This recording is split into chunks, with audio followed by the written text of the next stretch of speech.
active transport moves from low to high. So in passive transport, you go from high to low. You got a bunch of molecules that are together, that are bouncing off of each other. They got to go somewhere.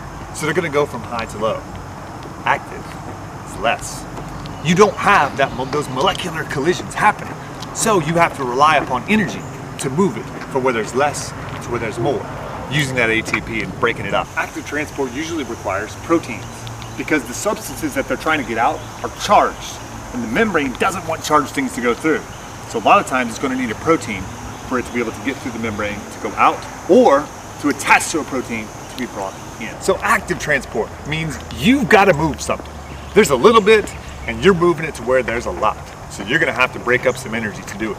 Now, energy is very useful for many different things. You need it for digestion, you need it for locomotion, for excretion, for circulation if you're human, all those things. So the fact that you have to use energy to move a substance in and out means it's very, very important. For some reason, you're gonna have to break that up and use it for something to help your body out. Or you've really gotta bring it in. There's less of it out there than what you have, or you already have a lot, but you need more. Let's say it's food, then you have to use energy. So you enclose it, you get around it, you bring it in, and you actively transport it through endocytosis or phagocytosis. In active transport, you also need to get wastes out of the cell. So even if you have a little bit, if it's really toxic, you better use energy to get it gone. It can't stay.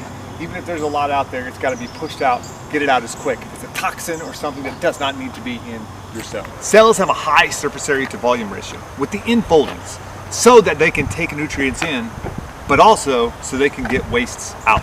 And a lot of times with active transport, it's about getting the wastes out, exocytosing them so that they don't make the inside of your cells too toxic, whether that's your organelles, nucleus, denatured proteins.